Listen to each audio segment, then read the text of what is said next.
So,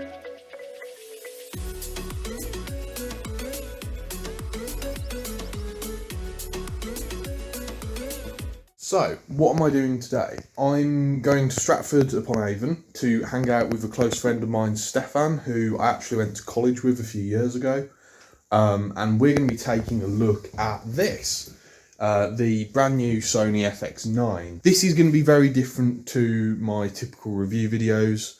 It's not going to be as in-depth, it's not going to be a sit-down review, just because I don't have enough time with the camera to actually do that, because I've only got it on loan for a couple of days. Just want to say, because I forgot to say in that last clip, this has kindly been sent to me by Definition magazine, but also Vocas, and they've sent a really cool shoulder kit that I'm also sort of taking a look at, and first impressions of that are really good. The shoulder pad's super comfortable, and it comes with like a really nice wooden hand grip.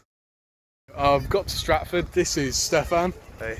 He's got his Blackmagic Pocket 4K. I've got the FX9. We're just going to take a walk down sort of to the river embankment and shoot some stuff. So far, first impressions of the FX9, I've spent a bit of time sort of sat on a bench going through the menus.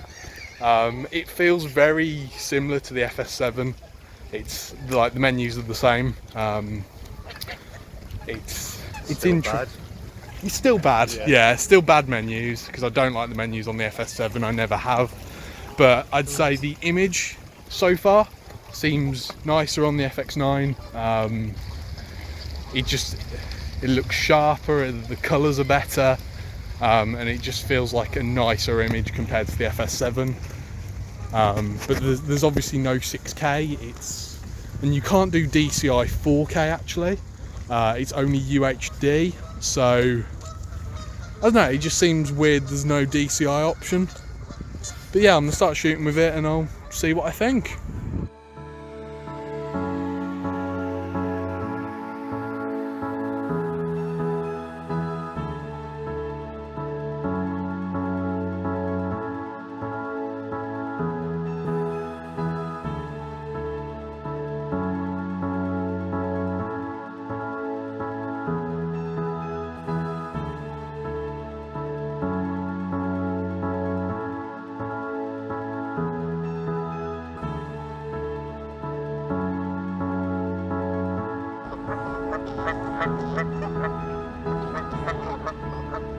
As I said earlier, I've only been given one 32 gig card, and in full sensor readout, so the 6K mode, which is actually UHD, I'm getting 14 minutes on a 32 gig card, which, yeah, not horrendous, but 32 gig is definitely not enough. One thing I do really like is the variable fader ND. I think because you can custom set your 3 preset modes, from like a quarter to 128th. So you've got like a lot of flexibility on your presets, but then obviously you've got that fader, which you can just set to like however you want it and just really nail that exposure. So that's really nice. I think the sort of the actual navigation and the buttons on the side of the camera feels a little better than the FS7. With the FS7 you had that really mushy sort of scroll wheel, whereas instead this time we've got sort of slightly less mushy directional buttons. I like how you've got sort of this ISO gain, white balance and shutter buttons, and if you press those, that sort of highlights those on the screen, and then you can use the directional keys to like custom set your white balance or your shutter or your ISO. So that's quite nice to have that as a feature. I think that's quite versatile, and it's just easy and quick to use. And then obviously you've got, you know, the gain and white balance preset keys like on the FS7. The ND is, instead of being a wheel, it's buttons now. Like you cycle up and down using the buttons, and you've got the wheel for the fader. So yeah, I don't necessarily prefer that, but I don't think it's worse either.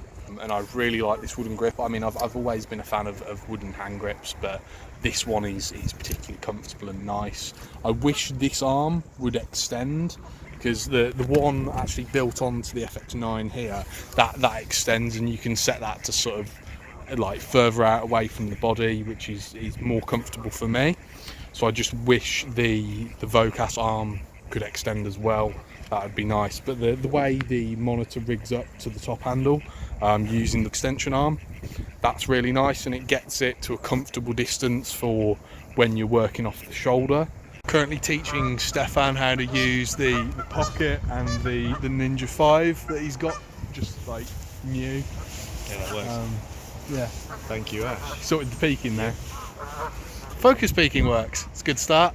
A little bit, and my ears are super cold, hence the hood. I can't actually test the autofocus, unfortunately. For some reason, it's telling me the lens doesn't support autofocus, but I think it does. I'm pretty sure this is an autofocus lens, so I'm gonna have a tinker and see if I can get it to work, because I do really want to test the autofocus on this camera. Stefan is enjoying the Pocket sort of over there somewhere.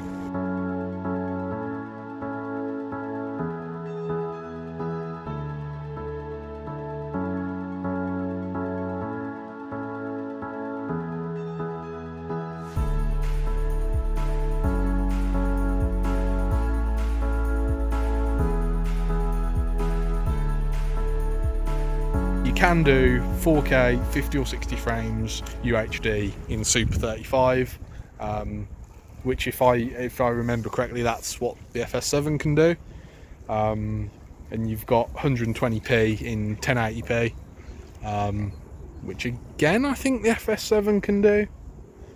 So we're not really getting anything in. Yeah, that. Those swans are making distracting some us, really weird noises. But yeah, so there's nothing new in terms of frame rates. Not that I can see anyway. Again, I could be mistaken. Perhaps there's something I'm setting up in the menus wrong that's not quite right. I don't know. It feels like a very incremental upgrade. If you ignore the colour science, like the colour science is the big one. I would shoot on the FX9 all day, every day over the FS7 purely because the colours are so much nicer. This is duck butt wiggle in 2.8K, 120. 120, yeah, I think. What was this, 8:1 or 8:1, yeah. 8:1 black magic roll? Oh no, sorry, this is 200. I think it's. Have a look.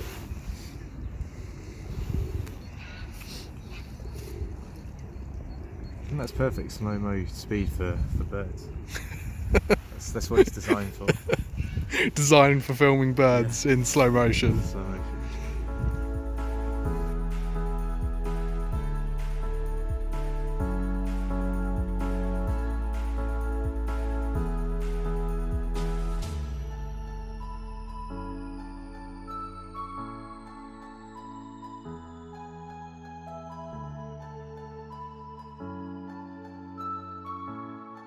So I figured out how to get autofocus working on this lens. I've not used this zoom lens from Sony before, and like you pull the focus ring back and forth to go between manual and auto.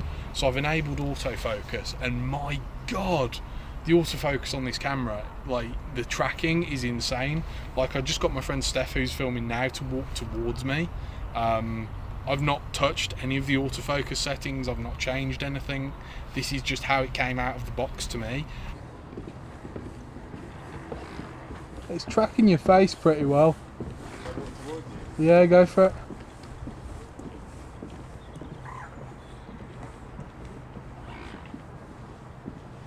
Still recognise me? Is it good?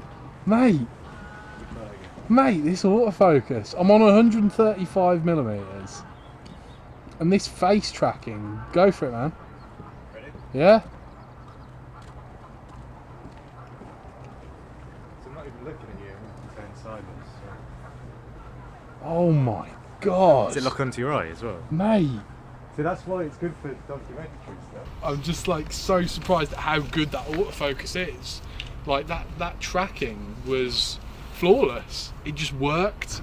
And autofocus isn't like the be all and end all, but knowing it's like that good just out of the box, that's pretty impressive, along with the new colour science. Like an FS7 can't do that.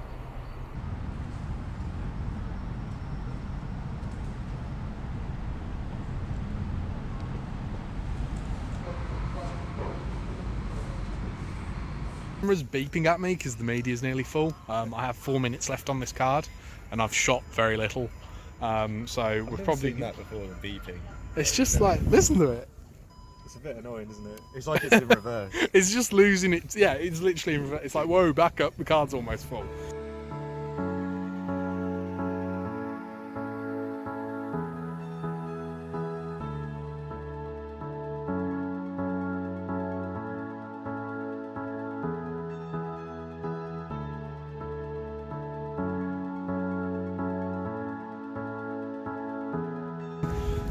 And we decided to call it quits because the weather's just getting worse. And we've shot an alright amount of test footage.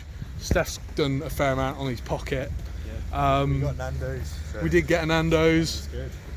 which was really good. But yeah, the weather's horrible, so we're going to sort of pack up now and head home before rush hour starts. My opinion of the FX9 has improved since this morning. It's a brilliant documentary camera. I mean, it's basically an FS7 but just upgraded. The colours are nicer, the autofocus is incredible, and it works very reliably and consistently. I'm near a busy road, so I may wrap this up in the car because it's going to get noisy, so I'll catch up with you when I'm in a dry car. So just got back to the car. The rain's actually started to get pretty damn heavy now. So thoughts? I didn't really use it, but well, you had a lot. I had more faffing to do with the Blackmagic. I had to build it. You just pulled this out your boot. It's ready like that. I mean, I did build it quickly this morning. And also, this is it's still quite light. It looks big, but it's light. It feels very reminiscent of the FS7. It's like a lot of the I/O, a lot of the buttons, like everything's in a very similar place. It's like if you're a fan of the FS7, you've got the Mark 1, and you've got money to upgrade it, and you want to upgrade, you want something a bit better, isn't this worth it? Yeah, I think so. I mean, earlier I was saying I didn't really know if it was, but there's a lot of things it does a lot better than the FS7. The menus are that tiny bit nicer, but they're still like junk Sony menus that I don't like. The colour science is vastly improved. It's so much better than the FS7. But then it does all the things the FS7 does really well. I mean, it's nice to have that full frame field of view, but then you're limited to Super 35 if you want to do any off-speed stuff. So you can do 4K 60 in Super 35, or you can do 120 frames in 1080p. But yeah, I think the ISO was a good point as well. Like, well, the thing is, this is designed for documentary filming, isn't it? So you're not going to be able to light anything. Most of the time, you're not going to light it. Yeah, if you're out running through fields, you could be filming like this. Would be a good camera to like film like police like raids or stuff like that. Don't you think? Yeah, it's just no, but like exactly. You run into the room, it's dark. Yeah, like, well, 4000 ISO. Yeah, exactly. You know, that would save your ass big time. It's mostly, I think, for people that have already got the FS7. Is it worth? I guess it depends on what work they're doing. If they're doing a lot of low light, or if they're doing a lot of stuff that need autofocus, it probably is worth the upgrade. You know? Or if they are just sick to death of the colour science, it's probably worth spending that money to... Yeah, it's a better FS7, which is pretty much what I expected. Colours are nicer, usability's nicer. But yeah, we're going to head home. That's it for today. I'll catch you in the next one, guys. We literally just went for lunch. I mean, we did. We went for lunch, well, it's our got days rained off, on, so. And shot a little bit of footage of ducks. Yeah, ducks in slow-mo. Ducks in slow-mo.